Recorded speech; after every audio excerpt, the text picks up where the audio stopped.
Bom, vamos direto ao ponto. A casa 7 representa basicamente a apreensão de quem nós somos, mas puramente através da relação com o outro. Exatamente aqui que a gente entra no domínio específico das relações e daquelas expectativas bilaterais. Em vez de olhar para o indivíduo isolado numa bolha, essa esfera trata de tudo o que a gente sabe sobre nós mesmos, mas usando uma outra pessoa como pretexto e como referência principal. É muito fascinante, porque toda a dinâmica por aqui é, na sua essência, completamente projetiva. O grande detalhe que define essa casa é que ela funciona como uma estrutura puramente cognitiva, totalmente baseada na ideia de espelhismo. Ou seja, o outro acaba atuando como o nosso ponto de referência definitivo para construir a nossa identidade.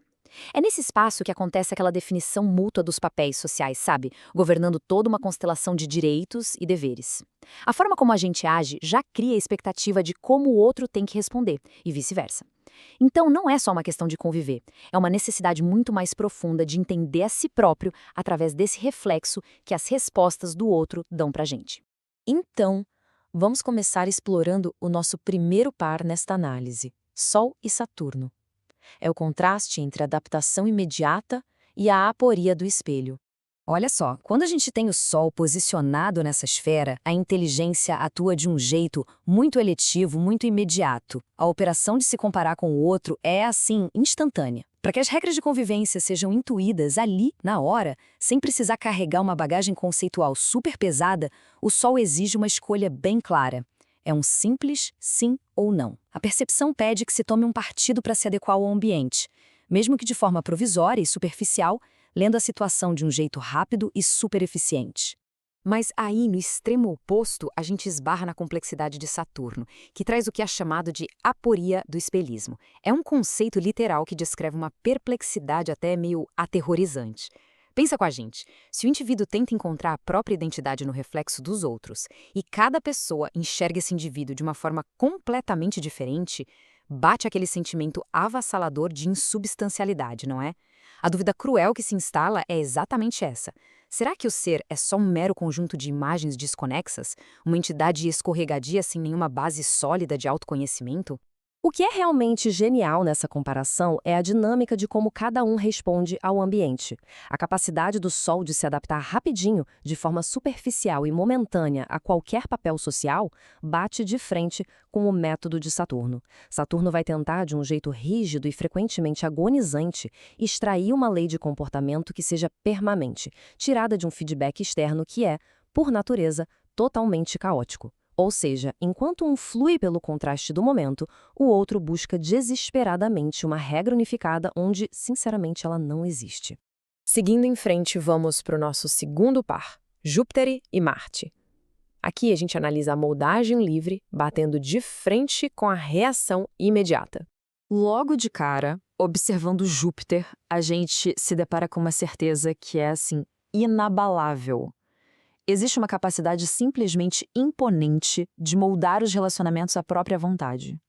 Júpiter demonstra uma plasticidade absurda para navegar por situações ambíguas, sempre harmonizando com muita habilidade o interesse pessoal com que ele considera seu direito. A confiança no próprio julgamento é tão absurda que coloca essa atitude muito acima das pressões interpessoais do dia a dia. É operar com total liberdade para persuadir e ajustar a dinâmica bilateral, quase como um conselheiro resoluto que sabe exatamente o que está fazendo. Já Marte apresenta um cenário drasticamente diferente. Aqui, a marca principal é a intolerância absoluta à indefinição. Frente a qualquer interferência ou ambiguidade, a reação é literalmente explosiva e imediata. Neutralidade, sem chance, não é uma opção. A atitude é agir preventivamente para definir, logo de cara, de forma sumária, quem é amigo e quem é inimigo. E o principal motivador por trás disso é uma urgência palpável de acabar de uma vez por todas com aquela agonia da espera e com a atenção que fica contida numa relação indefinida. Então, colocando os dois lado a lado, fica muito claro como são abordagens totalmente opostas na hora do conflito. A estratégia de Júpiter mora numa moldagem paciente, feita ali de cima para baixo, super confiante de que o próprio julgamento vai organizar essas expectativas bilaterais a seu favor. Em contrapartida, Marte já exibe uma necessidade quase mecânica, muito imediata, de forçar uma resolução prematura assim que surge qualquer tensão. É basicamente o embate entre a diplomacia inabalável de um lado e o ataque preventivo fulminante do outro. E isso nos traz ao nosso último par, Vênus e a Lua. Vamos olhar para a idealização contrapondo a flutuação emocional. Começando por Vênus, o mecanismo psicológico de defesa aqui é realmente notável. O que acontece é uma retenção quase que exclusiva das memórias relacionais favoráveis. Funciona literalmente como um filtro de harmonia. O outro acaba sendo constantemente equiparado a si mesmo por meio de uma imaginação superprodutiva que projeta beleza, que projeta boas intenções no parceiro.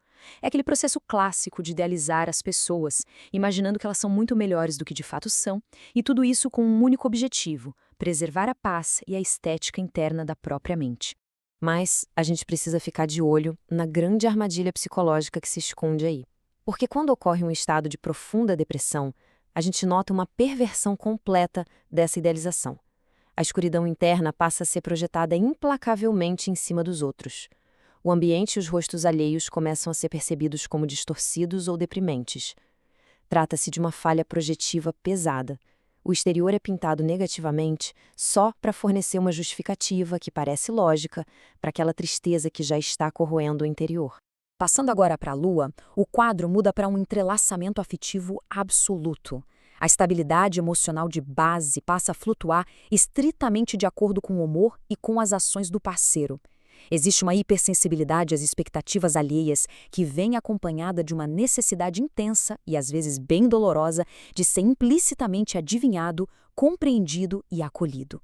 Qualquer mínima tentativa do outro de levantar uma carapaça de frieza acaba bloqueando esse intercâmbio vital de sentimentos e, claro, gera uma infelicidade imensa. Colocando as duas lado a lado, a gente consegue sintetizar de um jeito primoroso duas formas bem distintas de lidar com o espaço do outro. A idealização de Vênus é um processo gerado internamente e essencialmente protetor. A percepção da realidade é moldada para que o outro se encaixe num cenário harmônico.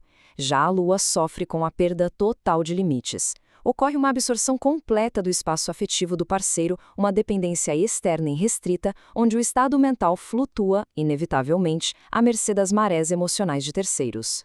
Então, diante de todas essas engrenagens de adaptação, de reação e de projeção, a análise dessa casa cognitiva nos deixa com uma reflexão central que é simplesmente incontornável.